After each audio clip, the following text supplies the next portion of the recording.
Amis téléspectateurs de la chaîne Darou TV, vous êtes sur Panorama 2. Panorama 2 parce que c'est votre deuxième numéro de votre émission Panorama ginnaaw bi ñu génnee sortie bu njëkk ak monsieur le premier adjoint du maire de la commune de Darou Khoudoss, premier adjoint au maire de la commune de Darou Khoudoss du moins ñu amandoo moom waxtaan bu yaatu tey on a donc le plaisir daal di am beneen invité ci suñu plateau Panorama. ànd kook le président du GMC boo ko déggee c'est le grand mouvement citoyen di wuyoo ci turu Ndiaga Ndiaye tey nag ñu war koo dalal ci suñu panorama numéro 2 war a waxtaanee ak moom lu yaatu balaa rek ñuy xusandi dañ koy bàyyi moom mu nuyoo am nañ rubrique présentation on va se charger nous-mêmes de la présentation de notre invité bu ko defee ñu doog a daal di dugg nag ci vif du sujet ci 1 heure wala sax lu ko yées yi ñu am ngir waxtaanee li nga xam moom moo di actualité nationale bi nga xamante ni laal na ko moom mais waxtaanee bu baax a baax perspective yi nga xamante ni moom moo ñeel commune bu Mboro monsieur le maire Ndiaga Ndiaye ñu ngi lay nuyu bu baax a baax di la dalal ci sa télé suñu télé di Darou TV. waaw merci beaucoup Mansour Cissé xanaa nga may ma rek ma. Remercier leen ci invitation bi mais également tamit vous féliciter vraiment je découvre avec beaucoup de satisfaction de fierté les locaux de Darou TV. Merci beaucoup. am na ci yéen vraiment mbégte et ça nous fait vraiment en tout cas plaisir ñëw gis leen ci locaux yu mel nii mais macha allah xam ne daal fii y a un investissement qui a été consenti dal te loolu ay ndaw yu mel ni yéen a ko porté. ak képp ku lu ci mën a jàppale ñu ngi koy jaajëfal di ko ci encouragé di ko ci remercier si suñu turu bopp waaye également si turu GMC. jërëjëf parce que presse locale moom am na rôle bu am solo bu muy joué. te ñun yaakaar nañ loolu umpale wuñ ko parce que saa yu leen soxlaa dañ leen gis te yéen saa yu leen yittewoo également da nga ñuy gis. donc yooyu kàddu daal lañ bëggoon nuyoo rek di santaat également bu baax di nuyu tamit les internautes yi nga xam te ñoom ñoo safoo Darou TV. di leen wax ni ñu ngi am yaakaar ni dañ def émission bu neex incha allah. di nuyu waa Mboro waa Darou Khoudoss ak li ko wër. jërëjëf donc xam naa ci nasaraan lañ koy defee ngeen baal ma présentation bi aujourd'hui donc dans cette nouvelle rubrique de Panorama j'ai le plaisir et l'honneur de recevoir un invité qui incarne à la fois l'engagement citoyen et la vision politique. Il s'agit de Ndiaga Ndiaye comme je l'ai tantôt dit, président du grand mouvement citoyen.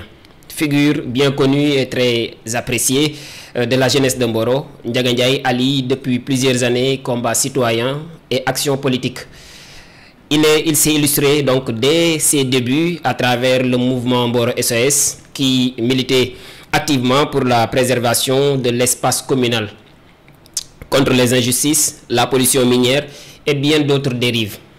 Aux élections locales de 2022, son leadership et sa proximité avec la population l'ont conduit à se hisser à la deuxième place donc juste derrière le maire actuel de Mboro. Un signal fort de la confiance que les jeunes et les citoyens lui portent.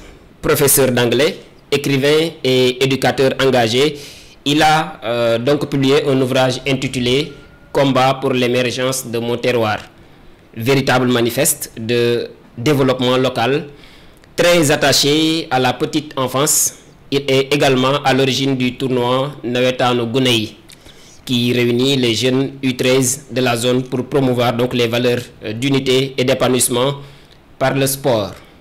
Leader politique, membre et signataire de la coalition Diomaye Président, vainqueur de la présidentielle de 2024, il incarne aujourd'hui l'espoir, l'innovation et la relève donc politique de toute une génération. Il est en face de moi sur ce plateau de Panorama et c'est avec beaucoup de plaisir que je vous présente monsieur le maire Ndiaga Ndiaye. bu ñu jógee ci loolu monsieur le maire ginnaaw nuyoo nga ak xëy na fàtte bu dee dama fàtte dara itam ci présentation bi mën nga. non mais ça a été fait de manière macha allah en tout cas ravancé nga daal lépp li nga xamante ne ci ay casquettes yu ñu am la je pense que ni bàyyiwoo ci dara. waaye à un moment je me suis dit mais macha allah sant yàlla en tout cas yal na yàlla xeb doole et merci vraiment pour la qualité de la présentation. merci beaucoup bu ko defee dinañ tàbbi ci vif du sujet. dañoo nekk ci tournant boo xamante ni jamono ji lépp lu ñu mën di wax nag xam nañ ni actualité lu nit ñi di xaar lañ te actualité boobee tey dafa làmboo ak ay rumeurs yu bëree bëri au sein sax ci mouvance présidentielle bi nga xamante ni wax naa ko léegi ci présentation bi yow signataire nga ca. d'aucuns parlent de pro Diomaye d'autres ñu ngi wax pro Sonko certains même ñu ngi insinuer une dislocation boo xam ne am na ci diggante ñaari homme d'état yooyu nga xam ne ñoom ñoo nekk ci boppu réew mi muy le président de la République et son premier ministre ban commentaire ngay def ci loolu yow. waaw c'est vrai que qu'on le veuille ou non am na jafe-jafe yu ñu constaté ci bopp réew mi loolu moom je pense que depuis la sortie du premier ministre quelques mois le Sénégalais yi xëy na ñi doon douter que ni y avait des problèmes peut-être si lañ ko constaté parce que la sortie avait été faite de manière très claire que ni il y a eu des divergences de vues entre le président Bassirou Diomaye Faye et le premier ministre Ousmane Sonko.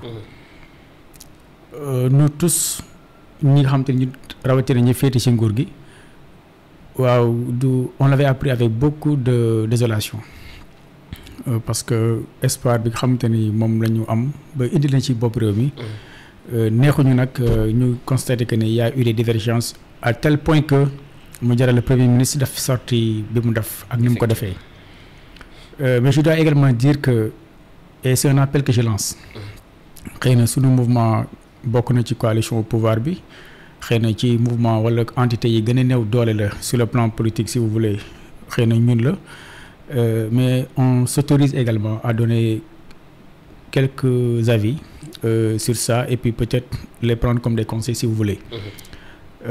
Man j'ai toujours dit que ni le président Ousmane Sonko et Bassirou Diomaye Faye je parle du PASTEF yàgg nañu am ay divergences de vue certainement quand ils étaient dans l'opposition au sein même du PASTEF du ñàkk ay jamono ñu yëkkati benn question kii gisee nii keneen ak keneen gisee neneen waaye teewul dañ koy waxtaanee bu juboo effectivement donc j'aurais souhaité xëy na ñu amal également la même attitude au pouvoir mais peut-être bu fekkee divergence yi dafa laal la gestion même du pouvoir vous pouvez comprendre que quelqu'un comme Sonko un homme politique très cash qui est également très transparent xëy na la méthode que moi-même j'aurais utilisé régler ko en interne ci instance yi peut-être moom bu ko tenté surtout il va le faire comme il le fait et comme il l'a toujours fait c'est son approche et on le lui reconnaît mais je dois dire que le problème en tout cas ak nu mu mën a mettre ñoom ñaar dañu war a xam ni diggante yi fii doon xew diggante premier ministre ak président ak lu mu mën a jege ci ay rapport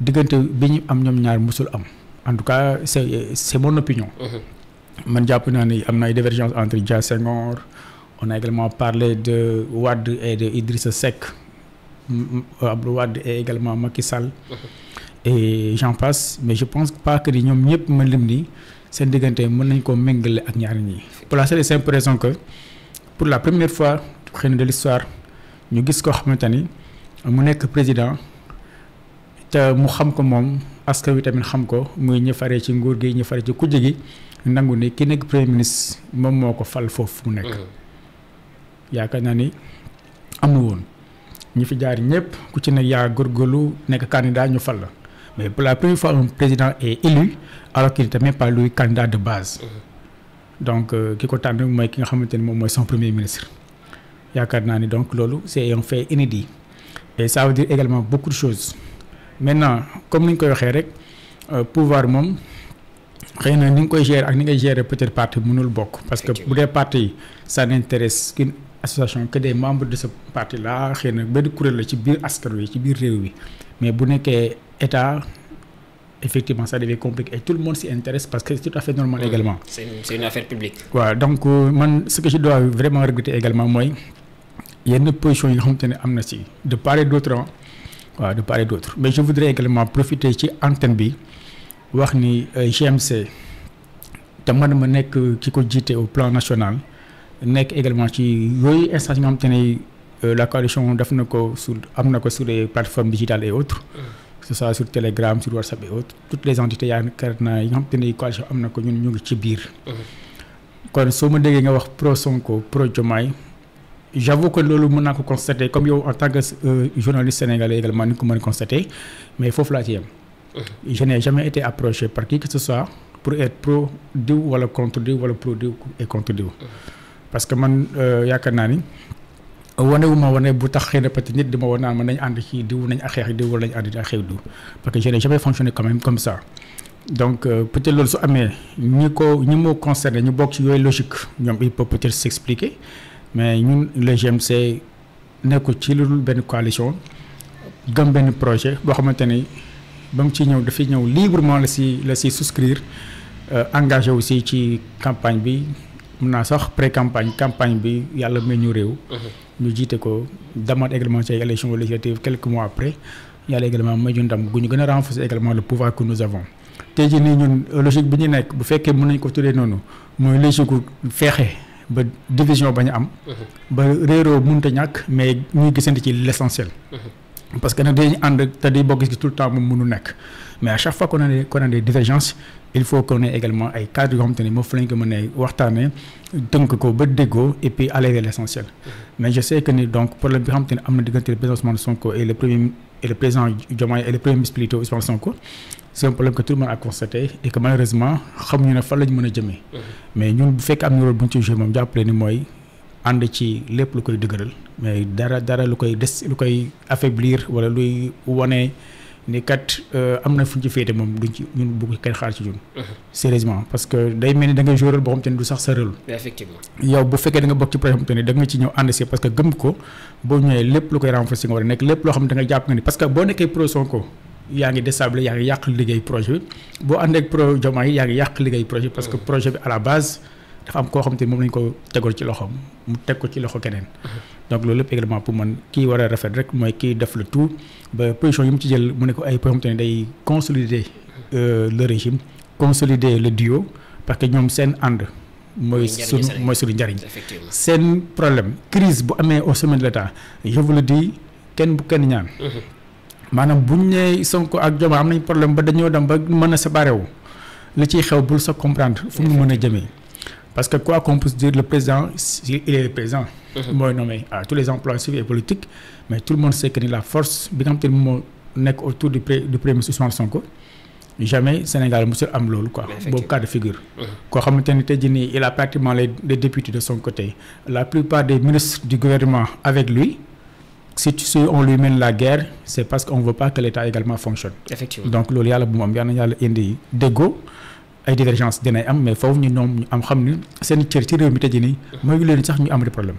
absolument voilà tey xëy na ñaan nañu ko yàlla mais ci ñoom sax la ñuy glisser ci beneen question bi moom mooy style de gouvernance bu président de la République tey bu ñu lay laaj selon vous lan la ñu war a xaar ci cette nouvelle génération de dirigeants.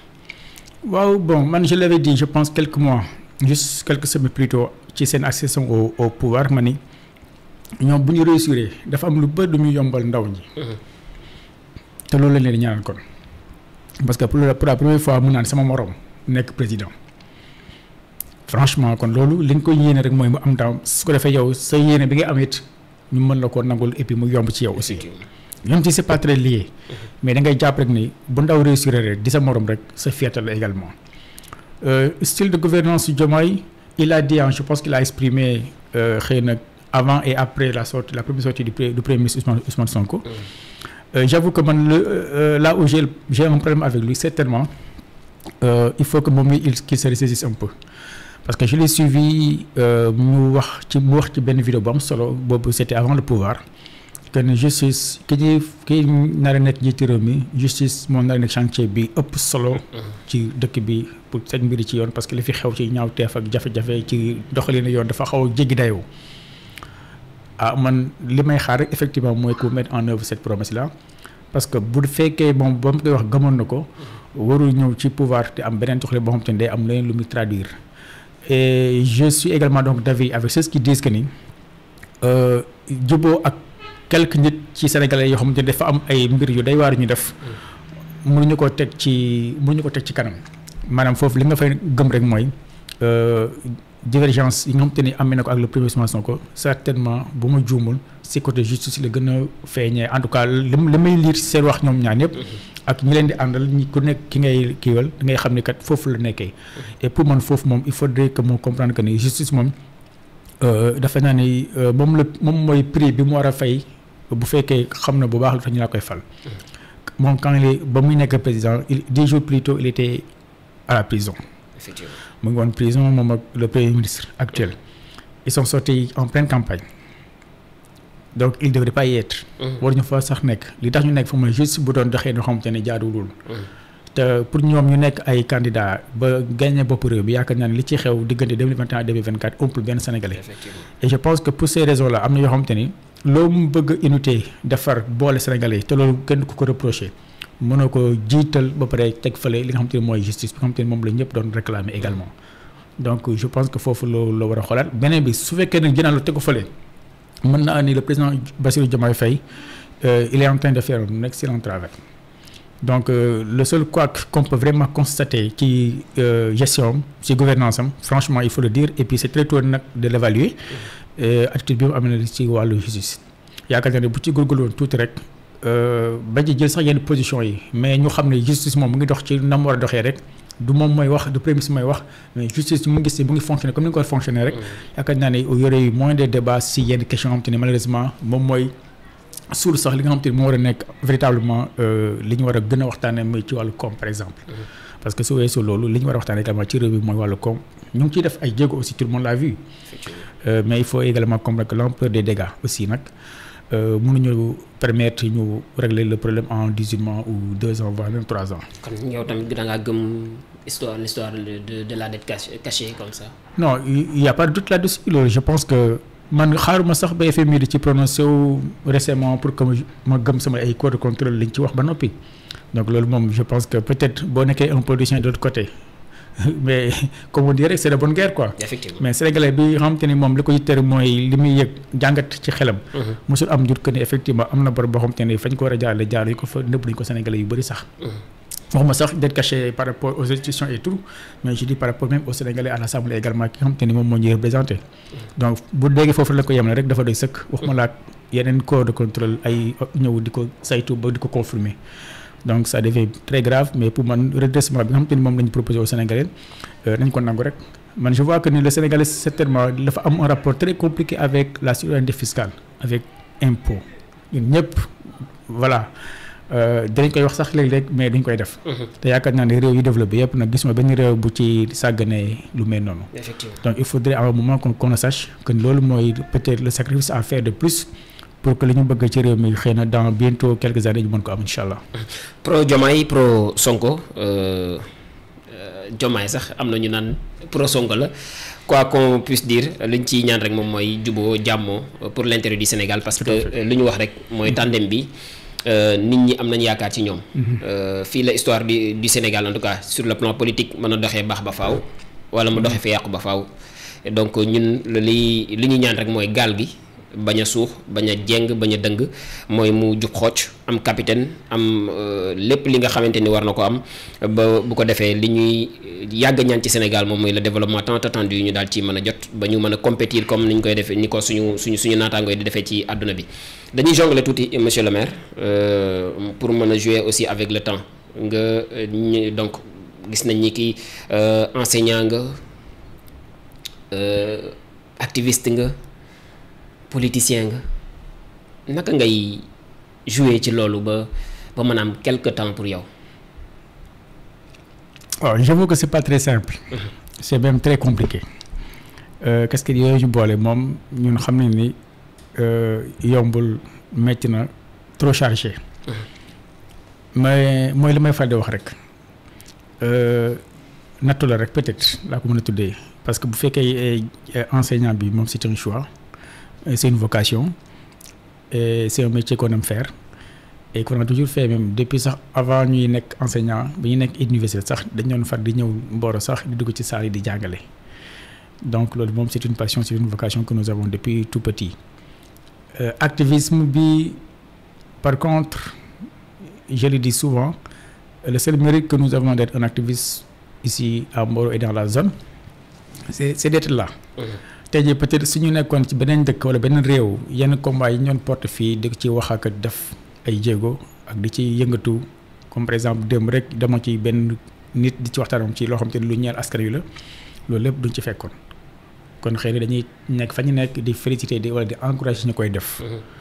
et c'est ça quoi donc loolu moom nattu la rek boo xam te ne mérite bi rek mooy dañ fi nekk moo tax.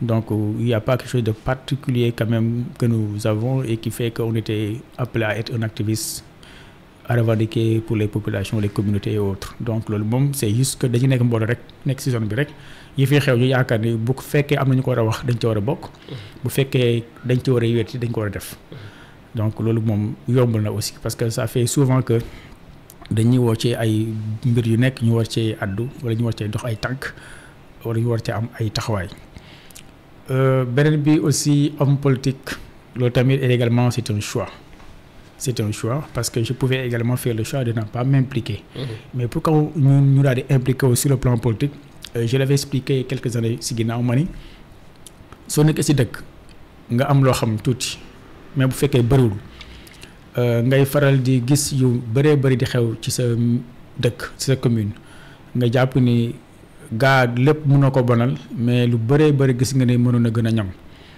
ngay am ñaari attitude moo mën a nekk wala ñett benn mooy indifférence ce qu'il ne faut pas du tout avoir comme attitude mooy sama yoon nekku ci su ma wàccee daal ne gérer sama bopp boobu mën ko ci am beneen bi mooy nga nekk ci posture lamenté wu ñaxtu rek nangam sangam kii defu fi dara wala kii lim def fi baaxul wala kii ni mu defee du nii nee la war a defee beneen bi mooy nga assumer li nga xamante ni mooy véritablement war a nekk sa taxawaay comme que yaa ngi yaakaar ni li ngay gis neexu la te jàpp nga ni mën nga def plus wala mieux li la war du indifférence du lamenté wu mooy un engagement donc c'est ça qui a déterminé notre engagement en politique loolu moo ci dugal tax tey jii effectivement ñu am projet pour Mboro et également au-delà de Mboro un projet pour toute la zone et voire même pour le Sénégal et l'Afrique.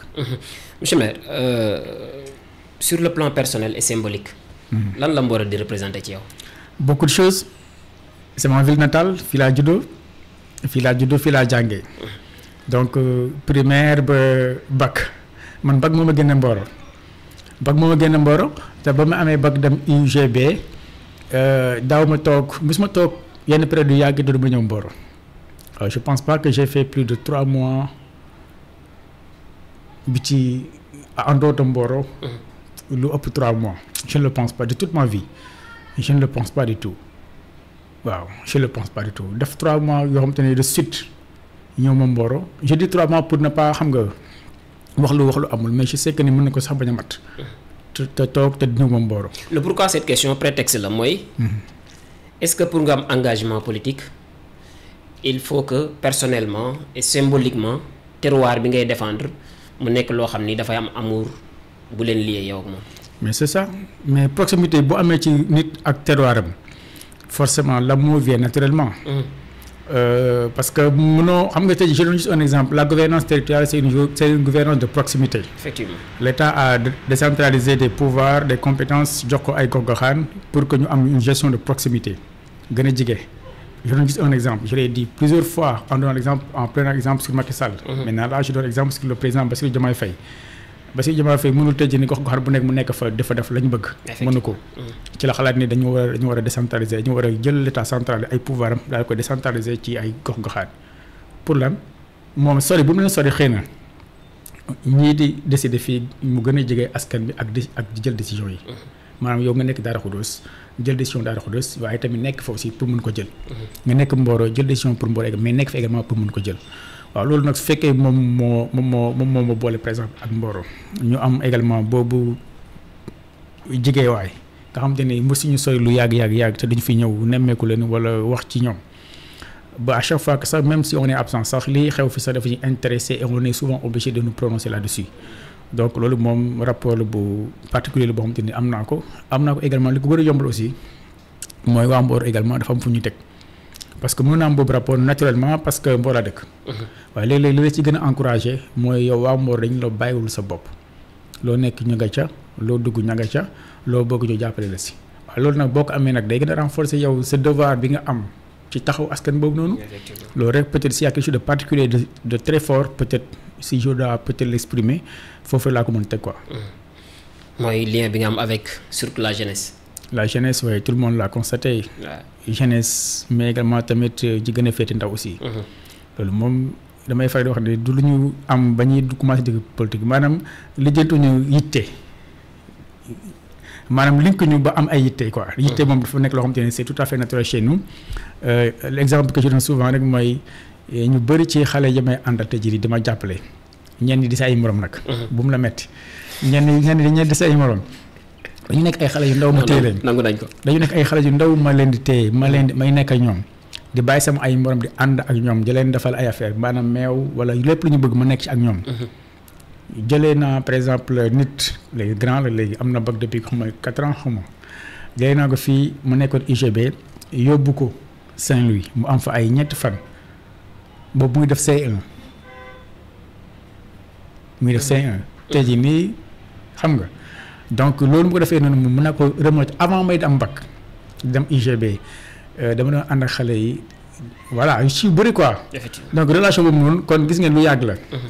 du lu bees dafay mel ni dafay jur à un moment donné un sentiment de reconnaissance. absolument et quelque chose de très fort en tout cas moom moo ñu boole. moo tax léeg-léeg ñu am nu ñu mel ci ñun te nit ñu bëri ko comprendre. dañu yaakaar ne Ndiaga dafa politique rek ñi ko wër mel noonu ci moom rek mel noonu ci moom ñaar am ñoo xam te ne il vient de me découvrir ba may def politique. xamuñu ma woon. mais dafa am ñu bëri ñoo xam te ne ñi nekk ak man di samay xarit. li ñu boolee dafa yàgg te dafa bëri. donc loolu politique sax mën naa ni lalu ko quoi. politique relation humaine la. et dinaa recommander tuuti les politiciens. Il faut lire Comment se faire des amis bu Dale Carnegie parce que dama ko lire ci say wax. mooy ci première attaque bi rek bu ma nit waxee turam bu ma ko fàtteeti. parce que dina am lu mu kóllëre gu mu def suñu diggante. absolument et je pense que loolu lu am solo la moom mooy di jéem aussi di def ci tout tànk yi. parce que comme li ñuy wax rek garab ci suuf lañ koy jëmbatee boobu màggee man laa may ker. il faut demander excuse-moi de Mansour il faut demander à mes élèves. dañ may sama premier cours man sama élèves yi ma gën a bëgg nag ça je le dis à tout le monde. mooy ñiy def 6e. am élèves 6e yi. ñoom laa gën a bëgg et je le dis tout haut. parce que xale dafa nekk dafa pur dafa sincère dafa franc. effectivement maam xale bu xiifee dina la xiif naa mag mooy xiif nga kaay añ mën la suur naa fekk xiif nga bëgg a rey. mais xale mënul loolu xale dafa franc dafa pur quoi. samay ñëw sama premier cours ak ñoom damay daanaka wax mun naa ne presque la classe seen tur di si jaaraat mais ils sont ébahis dañuy yéemu comment je peux arriver. ci élèves yoo xam te ne c'est une 60aine d'élèves 50aine d'élèves minimum. ci si classe nga laaj seen tur par benn ñu pare rangée bi nga jël seen tur ku ci ne nga jox ko turam enchaîner ko 2e rangée 3e rangée ça c'est pas très facile. Effectivement. Il faut demander à mes élèves si je l'ai fait ou pas. Ça aspire confiance. Et puis même à mes anciens élèves. Parce que lu tax loolu am solo ci jàngalekat mooy jàngalekat xëy na war na moytu élève am surtout nga def ak moom pendant 3 mois 4 mois si l'enfant sait qu'il y a pas un rapport loolu day gëm ne yow il est bon il y a une distance quoi. entre yow ak moom. mais imagine élève bu nekk classe di perturbé nga ne ko Modou Thiam arrête. attends man je remarque souvent ça ah. su ma waxee sama élève may woo turam yeneen élèves yi ko da nga koy xoolal quoi pour dire que nekk de kii xam na la. effectivement donc loolu après day tax moom. yematul du mën na bokk ak ki nga naan noppil boo nekk surtout l'appelle par son nom. mais il sait que donc moom il est important. dafay une familiarité absolument day xam ne kii jox na ma cër wala man am naa la ma ko jaar ba may jëm a am sama tur ba di ko tey donc loolu day tax peut-être loo bëgg ci moom mën nga ko am quand même. mais si l'élève sent que ni tu le connais pas après 3 mois de classe voilà day créer une distance inutile malheureusement te loolu baaxul ci li tax pédagogie bi nga bëgg a employer pour que élève mën a comprendre mu mën ko utiliser. monsieur le maire en 2022 nga ñëw bokk ci ay élections locales.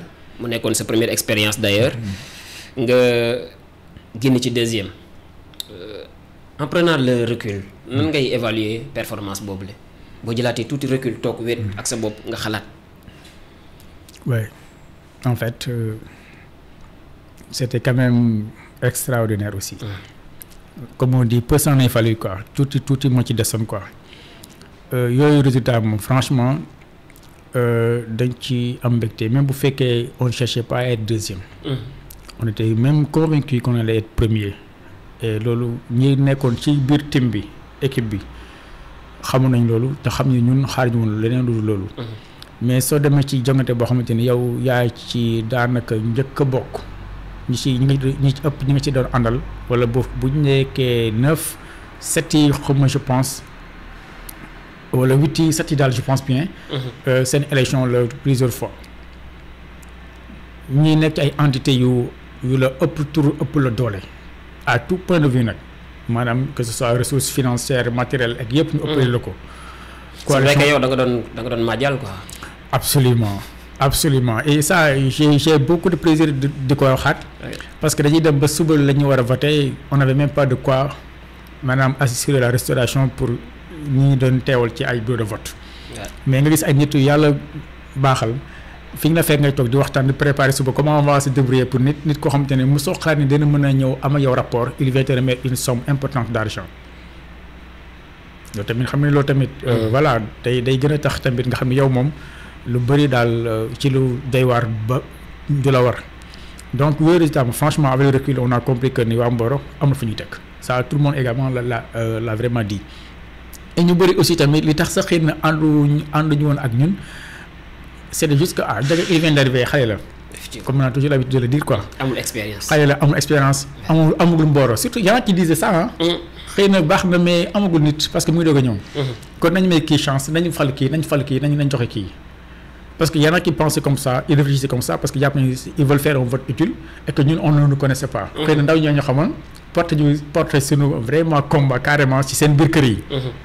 da ngay gis ndaw boo xamante ne day imposer sax sa famille notamment ses parents que day àndal ak njaga. j'ai fait campagne dans beaucoup de maisons quand je suis entré dañuy woo benn jeune la ñuy woo xale la ñuy woo kaay mu ñëw mu ne ko yow sa waa jaa ngi nii kii daal moo ñu sonal man nee na ma maam wala mu ne ma yaay votel diw man ko man xaw ma diw ba di ko votel xam nga koo xamante ne bu ñëwee taxaw man du nga xam. fa la xamee sama tur peut-être dañ ko nettali peut-être donc résultat yooyu ñu amoon moom vraiment nous les avons trouvé très satisfaisants dans la mesure où jël deuxième tamit aussi on pouvait pas cracher dessus parce que nag ñi ñu ko seqaloon également am nañu également tamit dayoo bu ñu amoon aussi. lan nga jàpp ni moo manqué pour gagner ces élections là. bon c'est la volonté de Dieu d'abord ensuite yàlla bu dogal it fa mu am fu mu ko jaarale. yaakaar naa ne su fekkee mën naa ko am fu ma ko lu ma ko attribuer je dois peut-être dire deux choses benn bi dafa amoon ay ndaw joo xamante ne dañoo amoon yéene ànd ak ñun nekkoon ay étudiants pour la première fois je pense histoire politique wala élection locale am à Mboro et que ay candidats joxuñu ay étudiants bus man nekk naa président amical en 2009 dañuy jox ay bus xam nga. en 2014 également tamit nekk woon étudiant mais je savais que ni des candidats ont donné des bus léegi nag pourquoi bi joxuñu ko bi gone yi bu ñu ko leen joxe ñu ñëw voté si am na ku ci gën a yaakaar moom la ñuy voté kon nag ku nekk tey nag ay moyens. donc galgal da cee amoon quoi. absolument da ngay jàppale ko loolu également mënul bañ a bokk ci li ñuy analyser peut-être les résultats ak peut-être la défaite. Parce que c'était une défaite également. donc loolu boobu aspect la effectivement y en a qui ont déploré le fait que au niveau du centre de vote bu Niani kër xale yi. foofu nga xamante ni bon nous avons gagné dans tous les bureaux de vote bureau yëpp foofu ñu ñoo gagné foofu noonu centre de boo xamante ni li ñu constaté te tout le monde également l'a vu mooy centre bi njëkk a tëj. moi on m'a informé sur le coup on m'a informé et quand on m'a informé que ni centre bi tëj na alors que les gens étaient là dehors la queue était dehors pour voter c'était attesté quand même. On aurait dû peut-être leur permettre d'entrer dans le centre et de fermer la porte ça man je l'aurais accepté. Il est l'heure donc ñi taxaw ñu ngi nii dugg leen si biir ñu voter ak ngeen après on ferme la porte derrière parce que immeuble boobu te ne boo ko tëjee kenn mënu fa dugg. Effectivement. C'était vraiment voilà quoi c'est très sécurisé. On m'informe il y avait possibilité de faire du boucan quand on m'a appelé au niveau du QG ma ne attends il faut éviter de créer un boucan. ñu ne ma lu tax ma ne ko le centre là c'est notre centre on va gagner là-bas maintenant si on fait l'erreur de créer un boucan ba perturber le déroulement des opérations ba am ay jafe-jafe si on en annule c'est ñun ñooy perte. Donc même si c'est très difficile gérer ça avec beaucoup de philosophie discuter avec le président du bureau mais quand on m'a expliqué ce qui s'est passé affaire xiif la quoi en fait ñoom dañu sonn dañu xiifoon. Ils n'avaient pas mangé. ay mbay na fa nekkoon. ay njóobeen kay laa jàpp ñoo fa nekkoon bon c'est ce qu'on m'a dit hein bon man leen attends mais loolu il faut trouver solution aller trouver des sandwichs aller trouver de la boisson mais il faut pas qu'ils arrivent alors que am nañu taxaw pour voter. J'appelle l'autorité à l'époque le sous-préfet je l'appelle Je l'explique, ben, il me renvoie également au président qui avait déjà pris sa décision. Bon, j'ai pris acte. Mais je savais que également, on pouvait vraiment trouver meilleure solution que d'empêcher ils étaient déjà sur place de pouvoir voter. Maintenant, peut-être aussi, comme je dis tantôt, hein, c'est la volonté de Dieu qui s'est exprimée et puis on a accepté. Sur le coup, quand les gens ont essayé de donner d'autres raisons pourquoi on a perdu, je dis attends, on a perdu, il faut rester digne dans la défaite. Et savoir que nous avons des leçons pour eux. Et je pense que ça va nous servir beaucoup de leçons, Inch'Allah, pour les élections à venir. Et la preuve, beaucoup de les premières initiatives qu'on avait quand même prises après ces élections-là, moi qu'il fallait déplacer le centre de vote de Niani. C'était compliqué, c'était étage là-haut. Et l'information comme quoi que ils peuvent voter en bas, même si leur bureau se trouve en haut, on ne l'a pas eu avant. Ça aussi, c'est une vérité. Oui, la question d'accessibilité. Accessibilité, oui. Et puis, quand l'autorité, on en a discuté, il me dit, ben, on avait pris la décision que cette décision-là, vous l'avez prise, vous l'avez donnée à qui, vous l'avez mise où? Moi, je n'étais pas au courant. C'est vraiment déplorable, quoi. Mais quand on a installé là-dessus, la même année, en 2022, élection législative, on a déplacé le centre de Yobko qui la Serbie. On aurait pu le faire. Peut-être le résultat aurait changé en 2022, en janvier. Mais toujours est-il que, comme je dis tantôt, c'est ça, et puis... Chaque échec est une leçon de vie. Tout à fait. Effectivement. Tout à fait. Aujourd'hui, nous disons que le régime installé. Tay mën nañu sax mën nañ def bilan à mi-parcours, qu'importe. Donc ñu def 3 ans ci bop commune bu Mboro. Tay naka ngay juger gouvernance actuelle bu commune bu Mboro? Bon, je pense que il m'empêche pas de juger le bilan à mi-parcours. Mais c'est plus qu'un bilan à mi-parcours parce que vous avez dit 3 ans, c'est 3 ans et demi, je pense. Effectivement. Donc lolu mom amna lu bari lu ci wara mëna apprécier. Mais je laisse juste le soin au Mboro d'apprécier le moment venu. Je sais que ce bilan sera apprécié et le Mboro saura également apprécier le bilan à plusieurs niveaux également. Parce que quand il y a, par exemple, une équipe qui est là depuis 3 ans et demi, au moins, il y a des fonds. Il y a des fonds, des budgets, pendant 3 ans et demi, bientôt 4 ans. Alors. Donc, ces fonds ont servi à quoi? C'est la première question. Vous êtes journaliste, faites votre travail. Je pense que si vous le faites, vous allez quoi, je pense que c'est le bilan. Quoi. Donc, je renvoie juste la question aux journalistes. Analyser le bilan, c'est très simple. Il faut juste faire une évaluation de tout ça et puis après, vous allez apprécier vous-même. Mboro di jànkoonte ak ay jafe-jafe mais ba léegi dégguñu Ndiaga mu àddu ci jafe-jafe ndox comme si Ndiaga dafay daw le régime actuel jafe-jafe ndox waa Mboro ñu ngi koy jànkoonteel bu every day chaque jour dama employé sa langage jafe-jafe ndox jafe-jafe courant mën nañ ko wax jafe-jafe yoon yi ñu war a jaar la poussière bi nga xamante ni ñi nga xam ni moo ñoom la contournement bi jël ñu ngi koy dund every day je pense que mu nekk ay questions yoo xamante ni en tant qu'activiste mën nañ la ci interpeller. Absolument. Et non en tant que politicien. Tout à fait. lan moo ci sa gis-gis tey. waaw jafe-jafe yi mënu ko sax lim. da nga jéem a lim rek wax nga benn xuma ñaar mais mënu ko daal di wax et cetera. Et cetera voilà donc y en a tellement beaucoup que. Effectivement. mën nañ ko sax wax ni jéggal ndayoo. problème ndox moom je dois mettre d'abord au banc des accusés l'État. Ça également. Vous interpellez l'activiste, donc c'est l'activiste qui va se prononcer sur la question. L'État, effectivement, moi gère une compétence. En fait, l'eau, c'est la seule ressource minière. Vous pouvez extraire. Vous pouvez utiliser directement sans pour autant que vous espérer les ressources minières.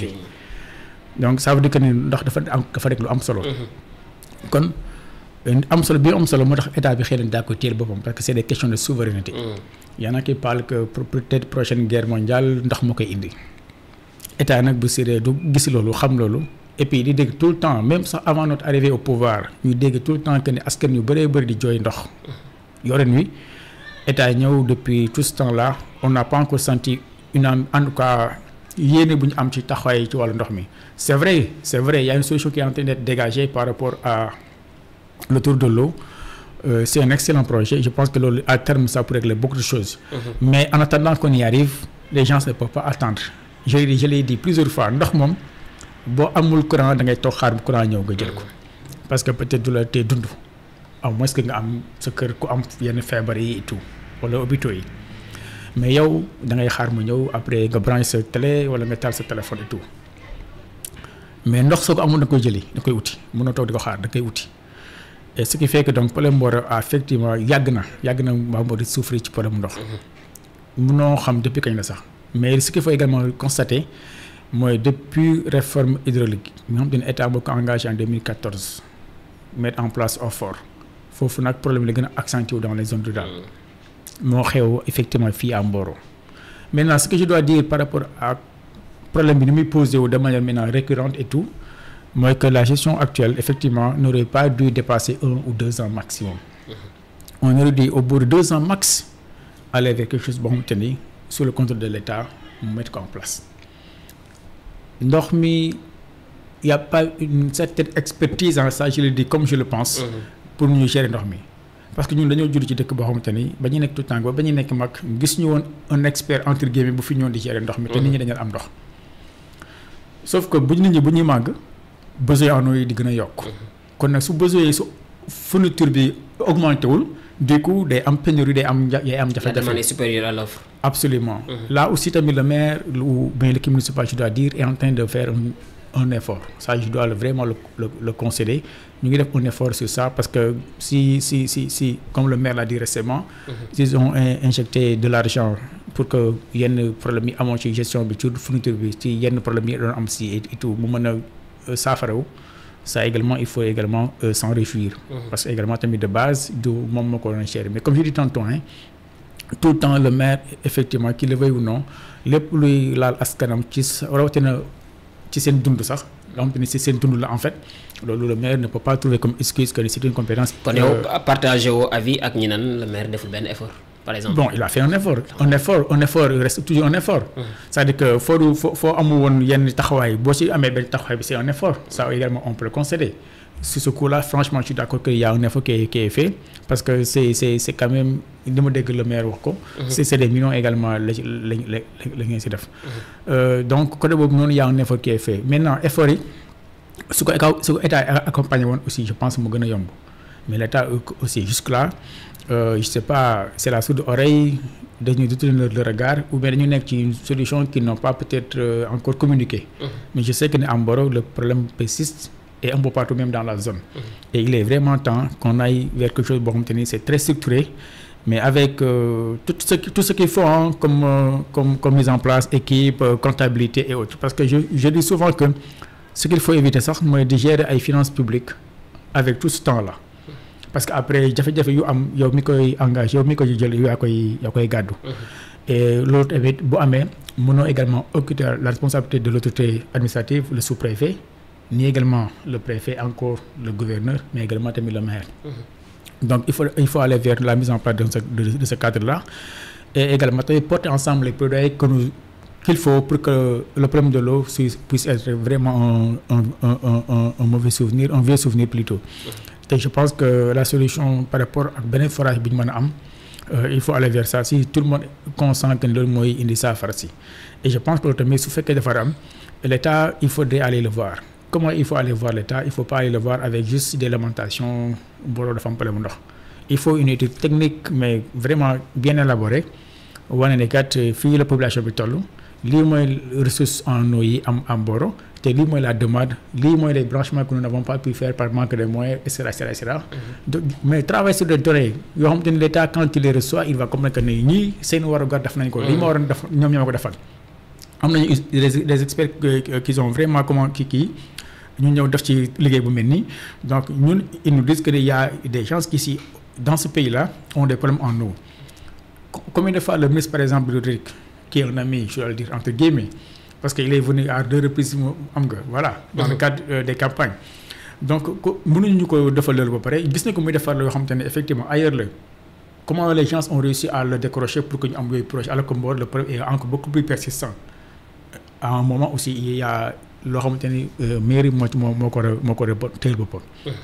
Et je pense également tamit si la mairie le fait donc j'en doute parce que jàpp naa ne fu ko defoon tout le monde le saura. Et du coup il faut aller vers ça travaille sur un dossier de troisième voie forage bien élaboré, avec des experts qui ont contribué et tout, des études quand même amplement menées, largement menées, le socle de fait. Mon également un fort plaidoyer porté par les populations elles-mêmes.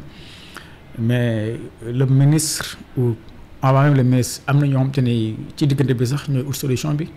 Et je sais que le ministre une fois sur place bu ñu ko expliquer le problème jox ko le document. Mais mënuñu am des projets de mise en place de construction de forage dans ce pays-là di topp Mboro wala di topp tund wi, ce n'est pas possible. Monsieur le maire fan lañ mën a xaar Ndiaga en 2027. maanaam. 2027 ak ay élections 2027 ak élection locale. 2027 incha allah.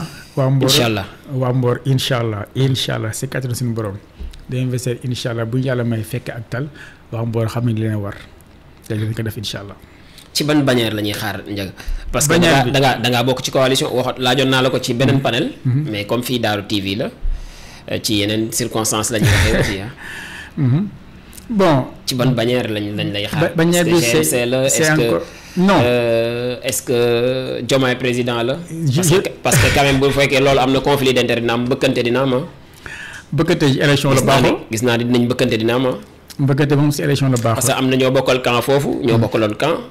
est-ce que ngeen àndoon terrain bi di xeexal benn candidat bés ñëw ngeen xëccoowaat terrain bi est-ce que loolu aussi du jur ay jeexi jaaxa ci kanamu. ce sera pas la première fois en tout cas askan bi. ce sera pas la première fois. On était en campagne en local en 2022 si vous fekkee Pastef ngay wax mën naa ko tudd. Y avait Pastef par exemple la coalition je pense Yewwi Askan Wi Pastef PUR et autres. effectivement ñu nekk ko ci biir coalition ñu ngi ne woon suñu côté nekkoon candidat am te ne xam gox yu bees porté par le mouvement Mboro Debout bi amoon à l'époque ñu doon ko jiite daa ci également ànd ak ay nit yoo xam te ñu ngi ci woon ci biir coalition bi. kon tey jii bu ñu demaatee Pastef demaatit je pense que c'est pas nouveau en tout cas man ce que je dois dire à ce niveau-là mooy que du ñu doon candidat wu GMC et d'aucun autre parti ou bien d'aucune autre coalition parce que élection locale dañ ci am gëm-gëm boo xam te ne jàpp naa ne ñu bëri nangoon nañu ko nawetaan la. Ah oui élection locale c'est ça donc c'est localité bi la ñu koy ci localité bi dañ koy tëggee. dafa mel ni élection yi génn dafa daa am lu mu la jàngal. mais c'est même pas leçon du leçon bu ñu jàngoon sax en fait. C'est une leçon qu'on avait récité leçon si la woon loolu parce que en 2022 également c'était ça peu importe la bannière que la bannière s'appelle Pastef par exemple GMC wala bu tudd neneen gox yu bees ça importe peu. Ce qui importe mooy le projet que nous avons en commun et que nous souhaitons quand même mettre en place pour les populations de Mboro. Et puis tudde ko également Mboro rek loolu moo am solo. mais nu muy tudd maanaam oto bi ñuy yéeg nu mu tudd. temps yi gis naa ay statuts yu bëree bëri ñu bind ci ay Mboro rek dëkk bi rek Ndiaga rek. waaw donc c'est ça le slogan. waaw ak def ndam. def ndam rek. vous êtes trop confiant. kenn du dem ci yu mel noonu bare di ñàkk confiance kay moom c'est une bonne chose seulement ce qu'il faudra juste comprendre aussi mooy ñun nekkuñu rek ñuy wax rek je pense que li ñuy jëf sur le terrain moo ëpp li ñuy wax ça aussi il faut également le savoir. peut-être que je te l'apprends peut-être que yaa am gën a xam mais ñun di ñuy def li ñuy wax moo gën a néew dañuy jëkk yenn saa yi rek mu neex ñu rek gaa yi wax mais li ñuy jëf moom mun ñu ko wax parce que dafay macha allah yal na yàlla xeeb dolli.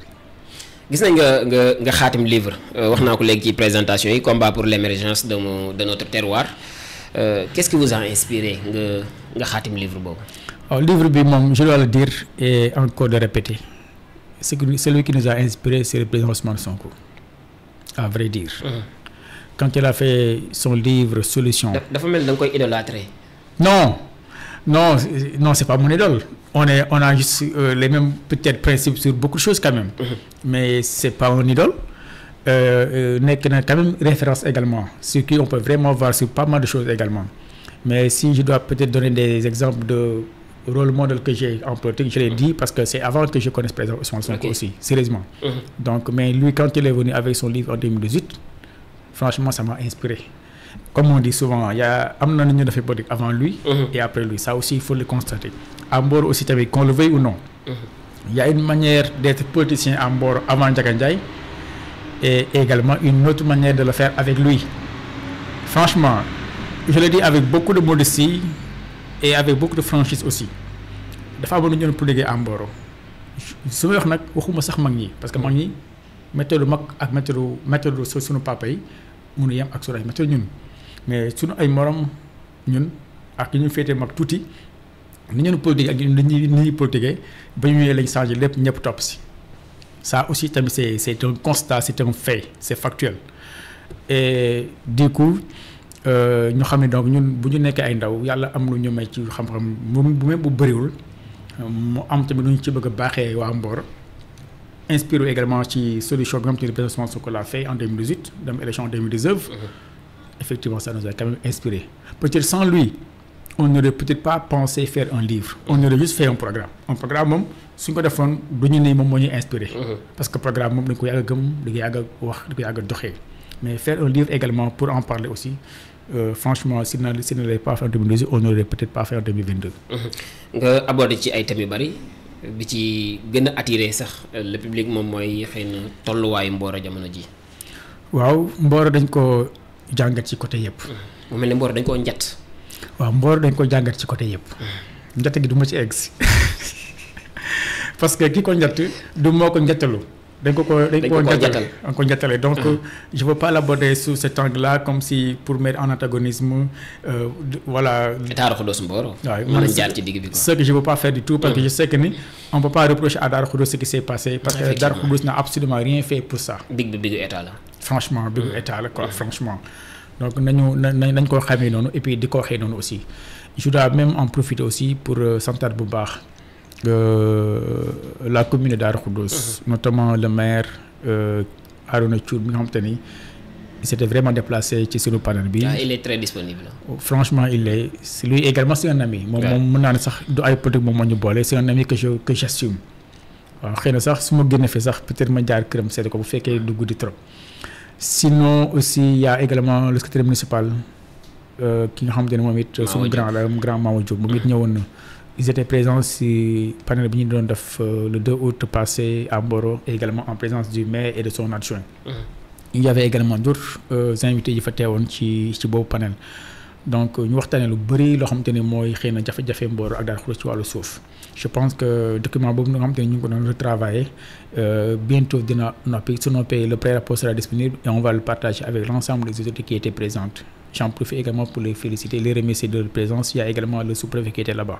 Donc danañ ko soumettre pour xool naka la ñuy utee daal vraiment saafara ci jafe-jafe yi nga xam te ne moo xew ci ñaari diggante ñaari communes yi. Donc voilà quoi. Donc question la boo xamante ne Mboro moom ci livre bi problème yëpp lañ ñu daanaka cerner parce que nag Mboro dañu ko jox yitte boobu. dañu ko gëstu ci problème yëpp dellu ci nag ñëpp nag mën naa ni. waaw su ma nee ñëpp ne ma ku ci nekk ci askanu Mboro wax laaj nañ la nga wax ñu mais daanaka quartier bu nekk laaj nañ la activité bu nekk ña fa nekk di ci yëngut également laaj nañ leen donc loolu soo ko defee boolu ci également tamit ci yooyu jamono nga xam te ne dañoo nekkoon un activiste sur le terrain nag vraiment yu wute naag jamono ji nii tout le temps te sur le terrain même garab bu waddee sax laal tuuti tali bi sax ñu ne ana waa SOS ana Njaga xam nga donc yooyu jamono moom dañoo boppat carrément ci dëkk bi ci jafe-jafe ak ay également ci ay saafara ndax léegi day problème bi ku koy dund moo la gën a mën a xam lan mooy saafara si loolu la ñu boole def ko ci téere bi donc effectivement toutes les problématiques ont été posées sur la table ont été vraiment auscultées et que rien n'a été occulté. On va s'atteler un peu à une prophétie balaa ñuy yëkkati jotaay bi ak ñaari question yu mujj yi mooy yow sa vision ci Mboro dans 10 ans. Dans 10 ans Mboro nga bëgg a gis. Dans 10 ans incha allah fekk na xëy na le programme Mboro rek ñu koy mettre en œuvre Mboro dina nekk ville bu gën a résiliente Mboro dina nekk une ville vraiment verte Mboro dina nekk ville boo xamante ni sur le plan économie sur le plan des infrastructures on aura vraiment constaté voilà une différence énorme incha allah. Dans 10 ans Mboro ne peut pas avoir ce visage-là qu'on lui connaît depuis des années.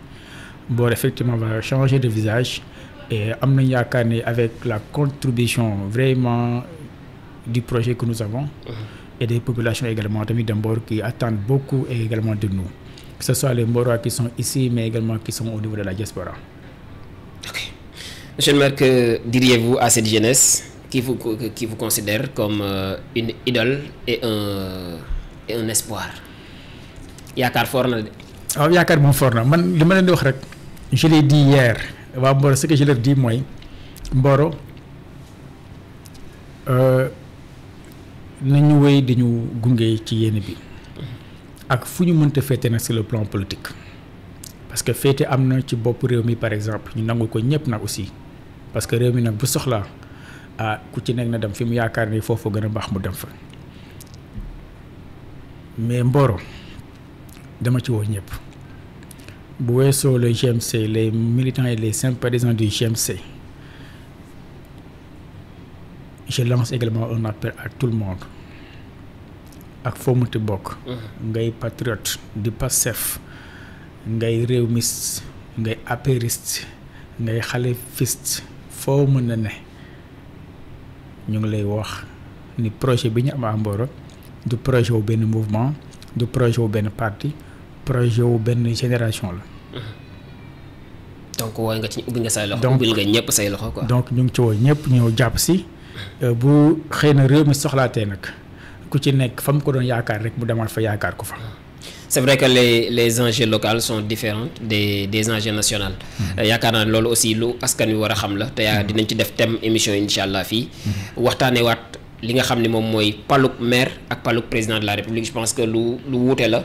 et nit ñi dañ ciy jum lu bari dinañ ci def une émission entière waxtaanaat ci gën cee yaatal. parce que loolu aussi lu yella xam la d'ici donc les élections locales promettre naa leen ko te on aura un expert ici pour ñu waxtaan ci loolu. monsieur le maire une dernière question si vous aviez un message aujourd'hui nga war ko adresser aux autorités locales moo xam bu Darou Khoudoss la moo xam bu Mboro la bu Taïba Ndiaye yu nekk ci arrondissement bu Meouane bi ak autorités nationales yi lan lay doon. waaw leur souhaiter bonne chance.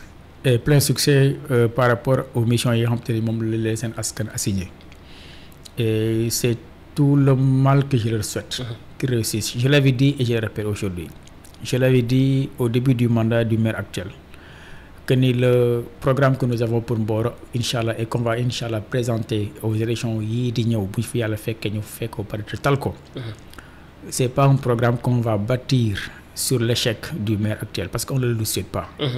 Mais ce sera un programme qu'on va bâtir sur l'espoir que nous avons que ni lii bu ñu ko tegee bu ñu ko fi indee ci Mboro mooy gën. Effectivement te loolu moom du soppeeku.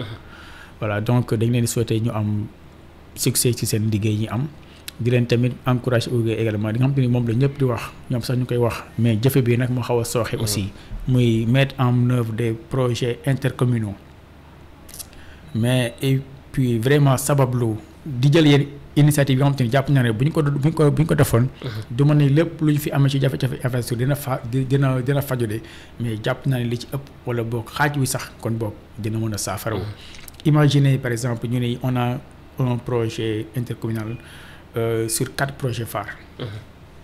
Imaginez un tel programme ñu ne c'est un programme qui pourrait peut-être mobiliser 2 milliards disons quelques. ñu ne programme bi 4 mbir yi la ñu war a def. bii day ñëw fii Darou Khoudoss bii dem Meouane bii dem Taïba Ndiaye bii ñëw Mboro mais loolu Mansour suñu ko defoon budget bi bu fekkee day mat 2 milliards jàpp naa ni 80% de ce budget là mu nekk mobilisé en ressources internes. Et loolu suñ ko defee l'État les 20% peut-être bu ci defee dara entreprise yi ñëw def ci dara yaakaar naa ne c'est un projet qu'on pourra mettre en place au bout de 4 ans voire maximum 5 ans ça dépend également de la taille des projets. Mais boo ko fekkee projet telu nee na sax du sax egg 3 ans wala mu egg 4 ans et sur ces choses-là également il faudrait également le constater il n'y a pas d'initiative à ce niveau-là et c'est un peu dommage parce que tout le monde a compris que ne suñ ko doon def dina am lu bëri lu mu régler mais chacun reste dans son coin peut-être ku nekk di gérer ay projets alors que les moyens ne sont pas toujours très suffisants pour les communes que nous avons dans la zone et également faire des efforts pour que tamit li warloo ak entreprise yi war a ñëwaat ci askan bi tamit ñu gis ci tamit un avancement. C'est vrai que récemment on a vu ce que la GCO a fait par rapport ak le fonds yi ñuy mettre à la SEL et li ñu à la disposition de la commune de Darou Khoudoss. Tout le monde se réjouit de ça tout le monde même a considéré que c'est un montant important. Mais je vous assure que si les fonds d'appui au développement local sont effectifs la commune de Darou Khoudoss va toucher au moins plus de 2 milliards. Alors que c'est des fonds assez intéressants yi nga xamante ne war nañ ko mën a xeexandoo ensemble je sais que lu tax mu am solo ñu xeexandoo ko ensemble l'État pourrait également encourager cette dynamique là quoi. Donc au niveau des autorités moom nationales l'État sas bi moom ñëpp xam nañ ko sas bi dafa fort parce que yaakaar bi am ci régime bi moo fort en fait. Jamais les Sénégalais dans leur écrasante majorité n'ont eu autant d'espoir sur un régime. Effectivement. Et le parcours de ce régime-là explique tout. C'est-à-dire que su askan wi amoon ci am yaakaar wallaay duñ doon ay candidats. kon on n'aurait jamais parlé d'élection de Diomaye au pouvoir du tout. dañuy aw ak moom fi ñu awalee Karim Wade fi ñu awalee Khalifa Sall. Effectivement. Pourquoi ça n'a pas eu lieu? Effectivement c'est le peuple qui s'est levé kon ñooñu nag yaakaar bi ñuy Sénégal am ci yow du yaakaar bu tuuti. bu rëy la. donc loolu li tax ma koy wax rek mooy kon nañu mobiliser wu ci lépp luy tax daal askan wi yaakaar boobu ñu amoon ci ñoom dara ñu bañ ko ci rëccu. et également ñu am na si yaakaar aussi incha allah. monsieur le maire merci. c'est moi qui te remercie. jërëjëfal nañ la bu baax a baax. wala jaajëfal nañ la bu baax a baax ci li nga nangu suñu invitation seq ak ñun laaj ak tontu bi. j'espère que dina jëriñ ñi nga xam ne ñu ngi ñu doon seetaan. j'espère aussi. ñu ngi lay jaajëfal bu baax a baax. merci beaucoup vraiment les remercier. Mansour ça a été un grand plaisir quand même d'être là merci.